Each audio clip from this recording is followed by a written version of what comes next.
A mensagem a seguir foi originalmente pregada por John MacArthur, da Grace Community Church, no sul da Califórnia, Estados Unidos. John é pastor, autor, presidente do The Masters College and Seminary e orador destacado de Graça para Você, seu ministério de ensino da Bíblia através da mídia, responsável por desenvolver e distribuir seus recursos ao mundo todo. Essa mensagem traduzida tornou-se possível por meio de Graça para Você e seus colaboradores. Ao término dessa mensagem, você obterá informações de como entrar em contato com Graça para Você. E agora, aqui está o professor de Bíblia de Graça para Você, John MacArthur, liberando a verdade de Deus, um versículo de cada vez.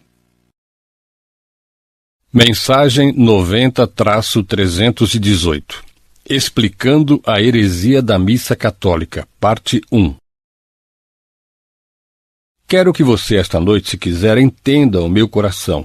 Eu tenho que lhe confessar que o maior sofrimento, é claro, na minha vida, e você vai entender isso porque também é o seu e é o do Senhor, é que não encontramos prazer na morte dos ímpios. Não encontramos prazer nas pessoas condenadas ao inferno. Anseio que as pessoas sejam salvas. Esse é o grande clamor do coração de todo cristão verdadeiro. A salvação por tudo que eles conhecem.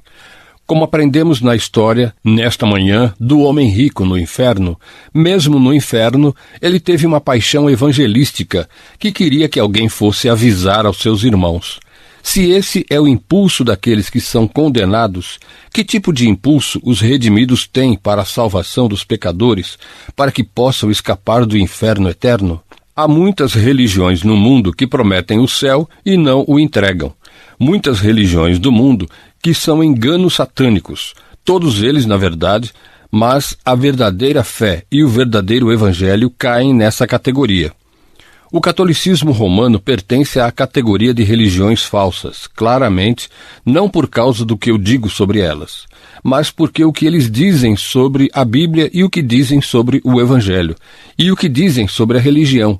Tudo o que precisa fazer para entender uma falsa religião é ver o que eles acreditam e entender o que eles defendem, e eles podem ser medidos contra a palavra de Deus, para que possamos entender claramente isso. Hoje há um esforço muito agressivo e combinado entre os povos evangélicos, muitos dos quais não conhecem o verdadeiro evangelho, não apenas os católicos romanos, mas também os protestantes, para abraçar o catolicismo romano como se fosse uma verdadeira religião. Essa corrida para abraçar os católicos e desclassificá-los como não crentes, desclassificá-los como um campo missionário, está sendo liderado por líderes muito proeminentes em posições evangélicas, tanto em igrejas quanto em para-igrejas. Isso aconteceu por vários anos. Não foi há muitos anos que um documento apareceu, Evangélicos e Católicos Juntos, conhecido como ECT, que atingiu uma aliança entre o evangelicalismo e o sistema católico romano. Foi assinado por muitos líderes evangélicos bem conhecidos. Não lançou pouca controvérsia.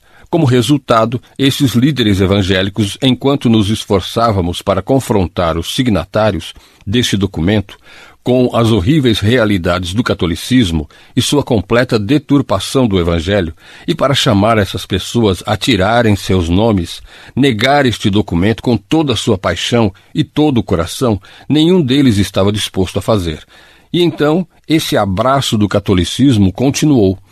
E a grande realidade é que muitas pessoas que se chamam cristãs e algumas que são cristãs estão confusas sobre o caráter do catolicismo romano. Precisamos acabar com essa confusão porque precisamos ter certeza de que compreendemos que eles não acreditam no verdadeiro evangelho. No coração do catolicismo romano, este evento é chamado de missa. Antes de olhá-lo, quero que você abra sua Bíblia, no entanto, no livro de Hebreus, no 7º capítulo de Hebreus. E eu apenas quero resolver uma coisa em sua mente para começar. E eu lhe digo isso, que isso pode parecer um pouco desconexo quando eu passar por esse material.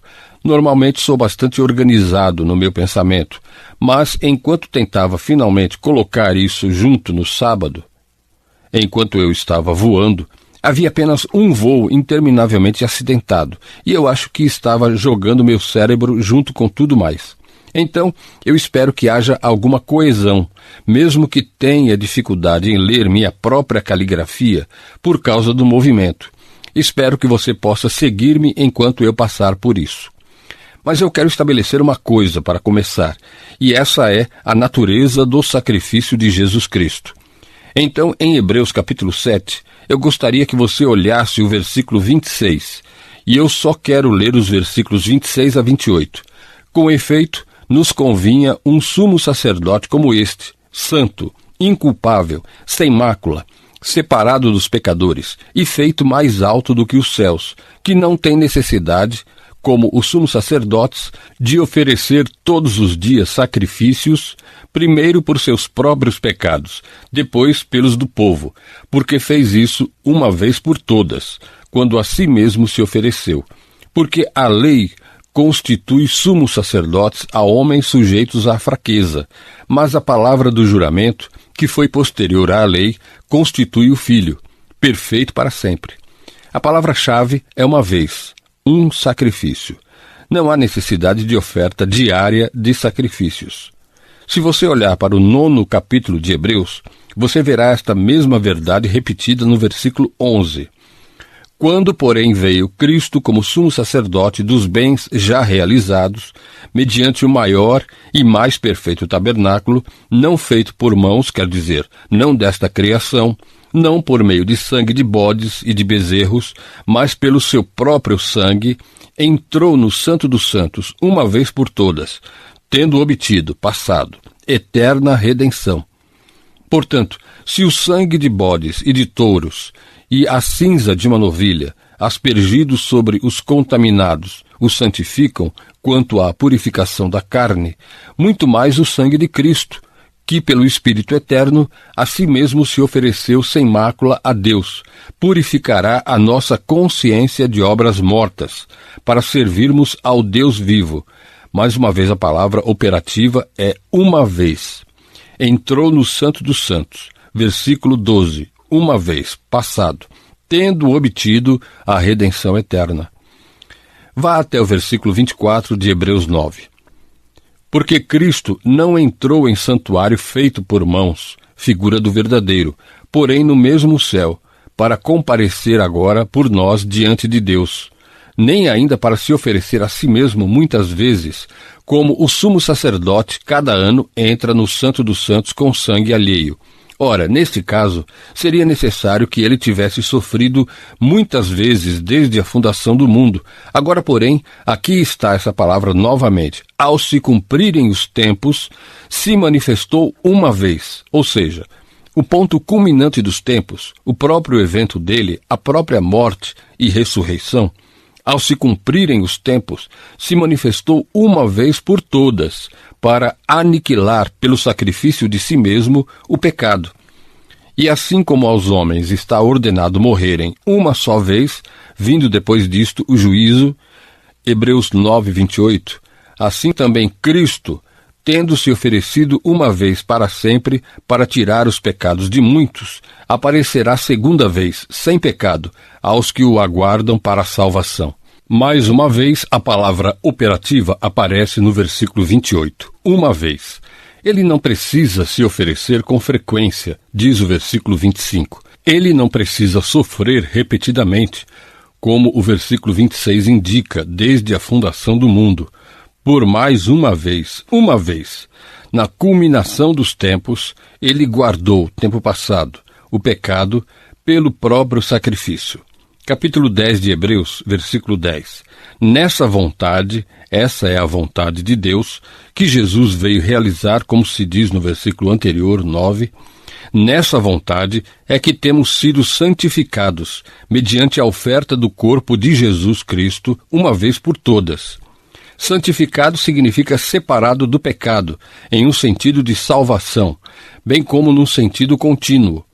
E foi realizado através da oferta de Jesus Cristo, a oferta de seu corpo, uma vez. Em contraste, todo sacerdote, versículo 11, se apresenta dia após dia a exercer o serviço sagrado e a oferecer muitas vezes os mesmos sacrifícios que nunca jamais podem remover pecados.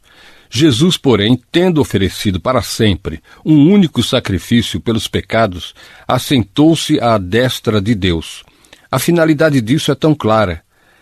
Ele veio, fez um sacrifício que aperfeiçoou para sempre os que são santificados. Ele veio.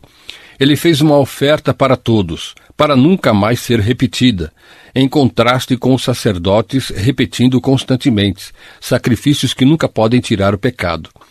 Há apenas um sacrifício, feito uma vez, por uma pessoa que pode tirar o pecado.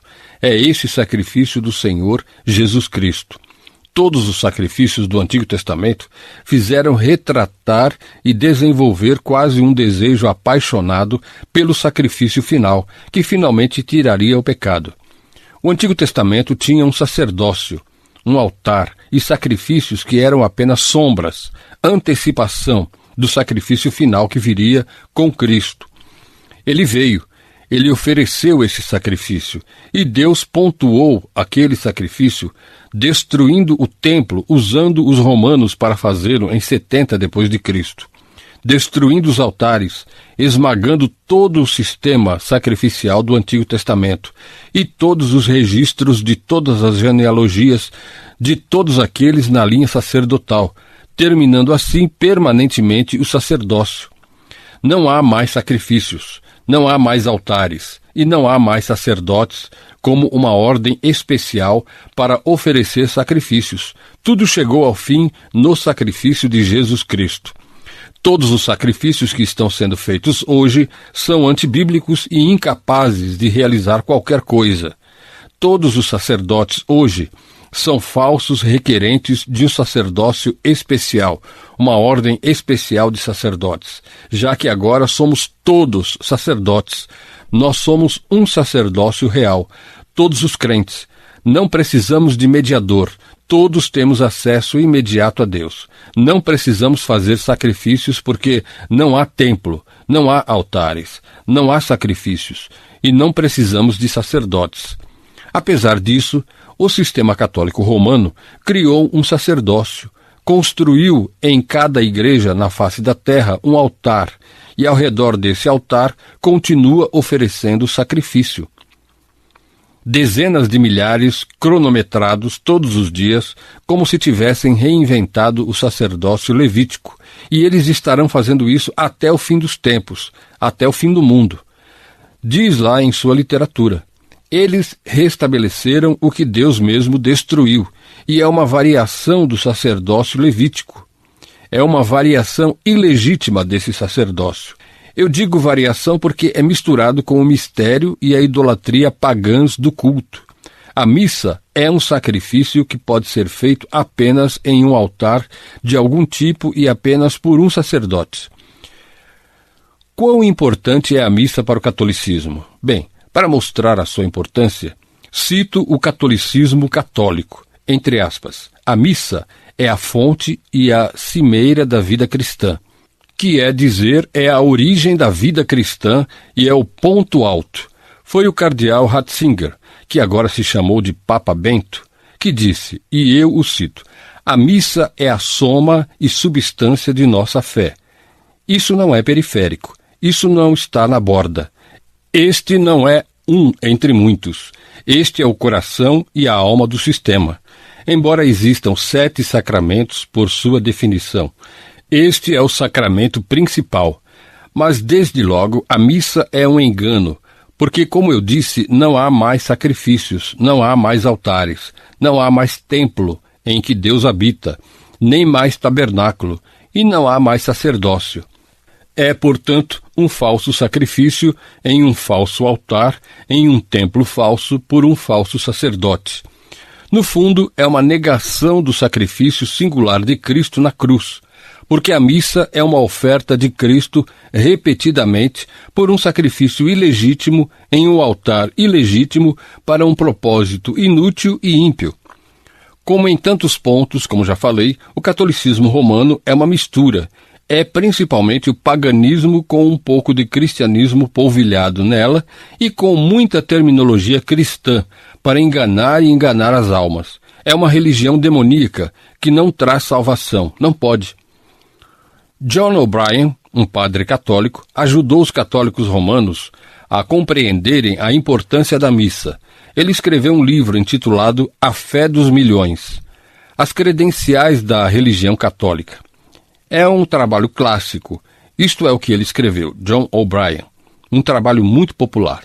Quando o sacerdote anuncia as tremendas palavras de consagração, esta é a missa, ele alcança os céus, traz Cristo do seu trono e o coloca no nosso altar para ser oferecido novamente como vítima dos pecados do homem. É um poder exercido pelo sacerdócio maior que o dos anjos e o dos santos, maior que o dos serafins e dos querubins. Na verdade, é um poder maior do que o poder da Virgem Maria. Enquanto a Santíssima Virgem era a agência humana pela qual Cristo se encarnou uma única vez, o sacerdote traz Cristo para baixo do céu e o torna presente em nosso altar como a eterna vítima. Você se pergunta por que você sempre vê um crucifixo e não uma cruz vazia? O sacerdote traz Cristo para baixo do céu e o torna presente no nosso altar como a eterna vítima pelos pecados do homem, não uma vez, mas milhares de vezes. Pare por um momento. Você vê a comparação? Maria apenas o trouxe para o mundo uma vez. O Padre o traz para baixo milhares de vezes. Ele tem maior poder do que a Virgem Maria. É uma coisa maravilhosa para um católico romano dizer, pois qualquer estudo de Maria nos indicaria que eles pensam que ela tem o próprio poder de Deus. Nós não esperamos que um sistema como este seja consistente. Esperamos? O sacerdote, ele prossegue. Fala, e eis que Cristo, o Deus eterno, o onipotente, curva a cabeça dele em humilde obediência ao comando do sacerdote. E o último parágrafo de O'Brien, de que dignidade sublime é o ofício do sacerdote cristão, que tem o privilégio de agir como embaixador e vice-regente de Cristo na terra. Ele continua o ministério essencial de Cristo. Ele ensina os fiéis com a autoridade de Cristo. Ele perdoa o pecador penitente com o poder de Cristo. Ele oferece novamente o mesmo sacrifício de adoração e expiação que Cristo ofereceu no Calvário. Não é de admirar que o nome que os escritores espirituais gostam, especialmente de se candidatar ao sacerdócio, é o de Alter Christus, pois o sacerdote é e deve ser outro Cristo. Na semana passada eu estava no programa Larry King, alguns de vocês viram isso. Isso saiu da boca de um dos sacerdotes nesse programa. Quão maravilhoso é, ele disse, ser outro Cristo. A Bíblia avisa sobre outro Cristo, falso Cristo. E eles vão proliferar nos últimos dias. Isso é o que está acontecendo em uma missa. Este padre, dado por esse poder maior do que o da Santíssima Virgem, traz Cristo para fora do céu. Tudo o que ele tem a fazer é falar, e Cristo, o Deus eterno e onipotente, inclina a cabeça com humilde obediência ao comando do sacerdote. Agora, tudo isso se remonta à sua verdadeira ratificação e esclarecimento ao Concílio de Trento no século XVI. O Concílio de Trento afirma tantas coisas porque reagiriam à reforma. Mas você volta para o Concílio de Trento e você terá uma boa ideia de como eles caíram sobre a missa. Este é um dogma, pessoal. Quando o Concílio de Trento dizia algo, a Igreja dizia.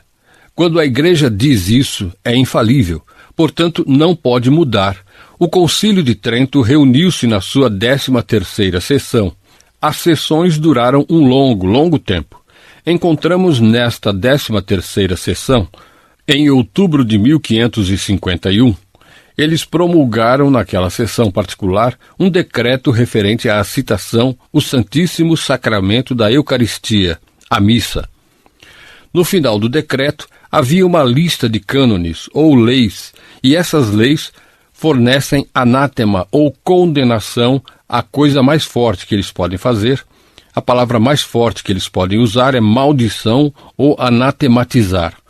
E os cânones anatematizaram aqueles que rejeitam o ensino do concílio. Agora, o que acontece se você olhar para esses cânones? Eles fornecem breves definições sucintas de sua doutrina.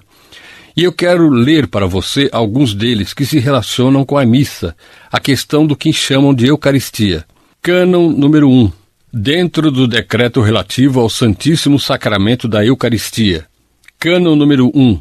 Se alguém nega que no sacramento da Santíssima Eucaristia estão contidos verdadeiramente, de forma real e substancialmente, o corpo e o sangue, juntamente com a alma e a divindade de nosso Senhor Jesus Cristo e, consequentemente, o Cristo inteiro, mas diz que ele está nele apenas como um sinal ou figura ou força, seja anátema. A condenação é pronunciada sobre quem diz que Cristo não está realmente lá, corpo, sangue, alma, divindade, vinho e bolacha. Cânon número 2. Se alguém disser que no sagrado e santo sacramento da Eucaristia a substância do pão e do vinho permanece conjuntamente com o corpo e o sangue de nosso Senhor Jesus Cristo, ou seja, ambos estão lá, e nega essa mudança maravilhosa e singular de toda a substância do pão no corpo e toda a substância do vinho no sangue, as aparências apenas do pão e do vinho restante, que mudou a Igreja Católica, mais chamado de a transubstanciação, seja anátema. Em outras palavras, se você diz que o corpo e o sangue, assim como a alma e a divindade de Cristo, não estão lá no vinho e no pão, você é anatematizado. Se você diz que ele está apenas lá, juntamente com o pão e o vinho, você também é anátema.